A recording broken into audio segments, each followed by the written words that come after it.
Bonjour à tous, ici Adrien. Aujourd'hui dans cette vidéo, comme vous le voyez à l'écran, nous allons parler de la solution qui s'appelle Kernel Care. Alors avant toute chose, et afin d'être totalement transparent avec vous, cette vidéo elle est sponsorisée par Cloud Linux qui est l'éditeur de cet outil.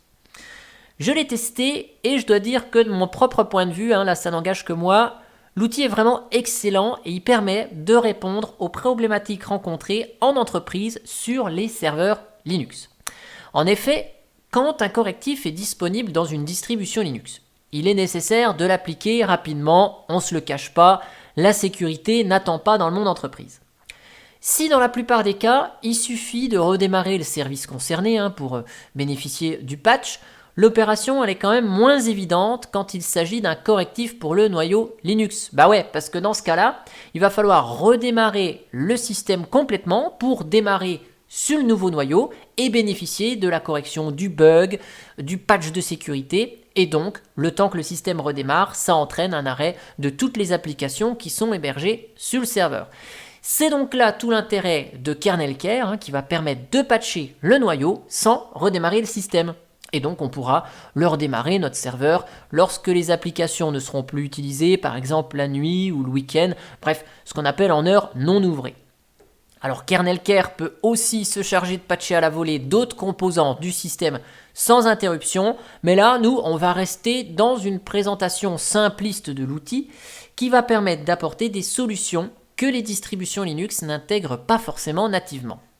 Alors comme je l'ai indiqué en début de vidéo, l'outil est développé par Cloud Linux qui commercialise sa propre distribution pour le secteur de l'hébergement mutualisé. Et donc là, on comprend bien que dans ce secteur, les interruptions de service doivent être les plus courtes possibles. Alors, avant de parler des plateformes supportées, on va parler un petit peu tarifs parce que l'outil n'est pas gratuit, évidemment. Il y a 3 options disponibles. On a Kernel Care ici, donc là vous voyez les tarifs avec le coût d'une licence par serveur par mois, ou si vous voulez prendre plus de 2 à 49, de 50 à 499 ou plus de 500, le tarif est dégressif. On a Kernel Care ici, qui s'occupe de patcher les noyaux sur les serveurs où l'outil est installé. On a Kernel Care Plus, qui est un petit peu plus cher ici, qui va s'occuper de patcher en plus OpenSSL, glibc, et on va avoir des services supplémentaires comme le e-portal. Et puis on a Kernel Care Enterprise, donc là on a l'ensemble des fonctionnalités de Kernel Care, mais avec un support privilégié, et ça va s'intégrer avec les scanners de vulnérabilité pour aller un petit peu plus loin dans le diagnostic. Donc là, ici, je vous remets le tableau récapitulatif avec les 3 solutions. Là, on va surtout revenir sur la partie distribution Linux supportée, puisque j'ai parlé que l'outil permettait de s'occuper du noyau Linux. Donc parmi les distributions supportées, on va voir qu'il y en a pas mal. Elles sont nombreuses. Dans le monde Red Hat, on retrouve CentOS 7, Red Hat Enterprise Linux 7 et 8, Oracle Linux.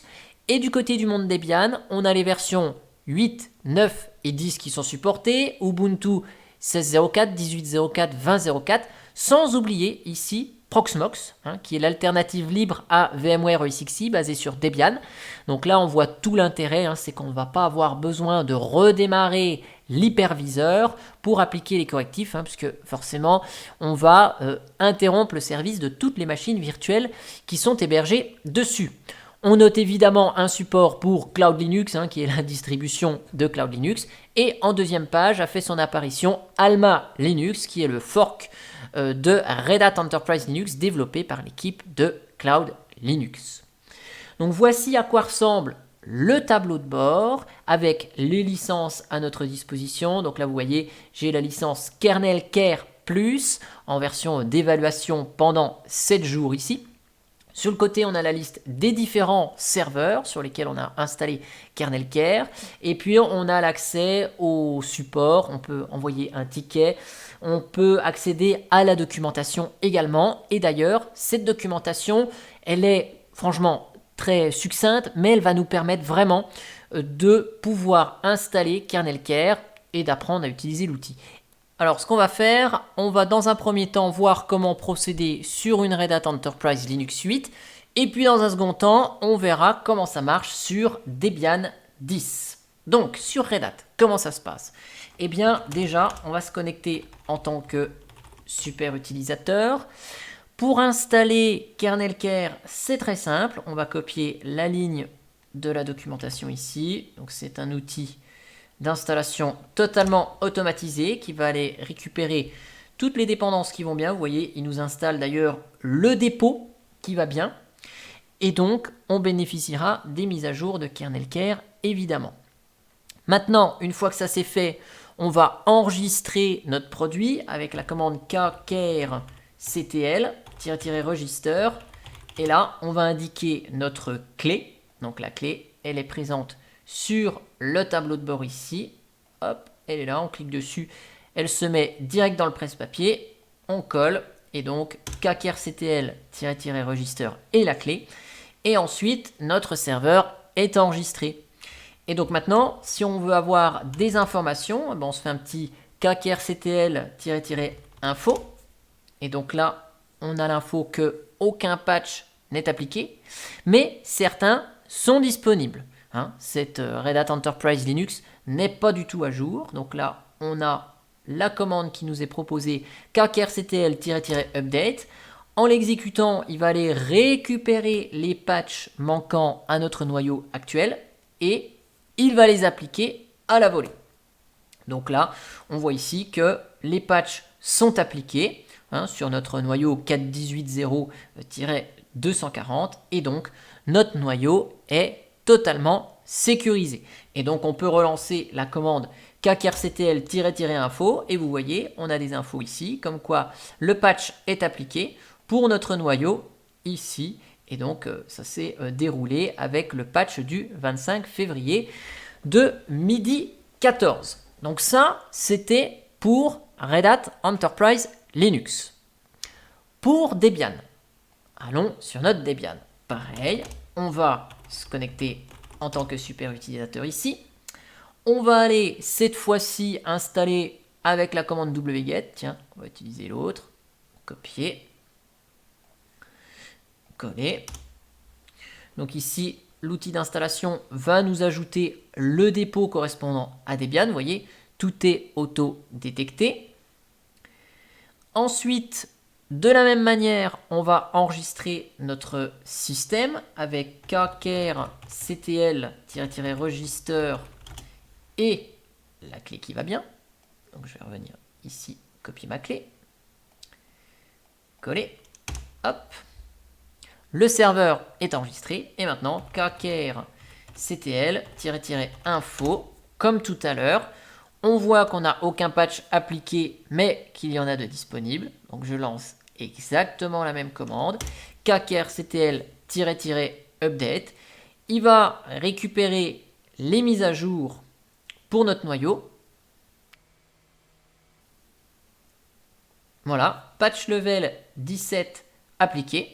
Donc sur notre noyau 4.19.171-2 de notre Debian 10. Et donc si je vous refais un kctl-info, on a toutes les informations ici avec les patchs qui datent du 3 mars 2021. Donc là, c'est comment ça fonctionne sur Debian. Et donc là, on peut faire tranquillement nos mises à jour et redémarrer plus tard. Alors, vous me direz que c'est écrit, mais qu'est-ce qui nous prouve que ça marche? Eh bien, on va répéter le test avec une Debian 9.0 qui n'est pas du tout à jour. Quand Debian 9.0 est sorti, le noyau contenait un bug qui fait que n'importe quel utilisateur pouvait provoquer un déni de service qui, depuis, a été corrigé. Il s'agit de la CVE 2017-11-176, ici. Je vous ai récupéré une petite archive qui va bien et on va exploiter ensemble le déni de service pour vous montrer que le noyau, il a le bug et ce bug n'est pas corrigé. Donc, je vais dans le dossier qui va bien, je fabrique le programme qui s'appelle exploit et je lance ici le programme. on va voir que le déni de service est en train de se mettre en place. Et donc là, j'ai beau faire des CTRL-C, dès ce que je veux, je ne peux plus rien faire sur ma machine. Et si j'affiche la machine virtuelle ici, vous voyez, je ne peux plus rien faire. Je ne peux plus faire CTRL-C, me connecter, je ne peux plus rien faire. La machine est bel et bien plantée. Donc, je reviens juste au snapshot et je redémarre ma Debian. Et ce qu'on va faire, on va patcher ensemble sans redémarrer la machine, réexécuter le programme d'exploit et on va voir que au final, le noyau ne va plus planter. Donc ici, je vous rouvre une console, je me reconnecte sur la machine et donc on va mettre rapidement en place Kernel Care. Donc, hop, je vais le faire avec des copier-coller pour éviter que ça prenne trop de temps. Donc là, vous voyez, cette fois-ci, c'est une Debian 9, c'est pas une Debian 10 et c'est parfaitement supporté. Donc, Kernel Care est installé. J'enregistre le produit. Je vous fais le KKRCTL info où on voit qu'effectivement il y a des mises à jour disponibles.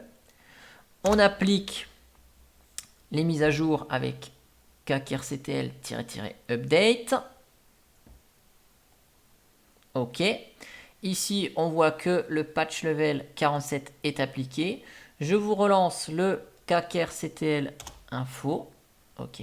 Donc là, on voit bien que le patch est appliqué. Et maintenant, je me déconnecte. Je vous réextrais le CVE ici. Je reconstruis. Et je vous exécute le programme exploit. Et on va voir que cette fois-ci, le déni de service va échouer. Pourquoi? Parce que la mise à jour du noyau a été faite. On n'a pas redémarré. Vous voyez ici, exploit failed. J'ai toujours la main sur mon serveur. Je peux me connecter dessus, effectuer tout un tas d'opérations. Le déni de service n'est plus possible, bien qu'on n'ait pas redémarré la machine. C'est pas grave, puisque on a patché le noyau sans redémarrer. En tout cas, on a terminé cette petite présentation de Kernel Care. Vous avez pu voir quelques possibilités de l'outil en théorie et en pratique. Tous les serveurs que j'ai illustrés ici dans cette vidéo, regardez, ils sont apparus dans la section serveurs. On les voit ici. J'espère que cette vidéo, elle vous aura plu. Je vous mets tous les liens dans le descriptif de la vidéo. Et moi, je vous dis à bientôt pour une prochaine vidéo. Allez, ciao, ciao!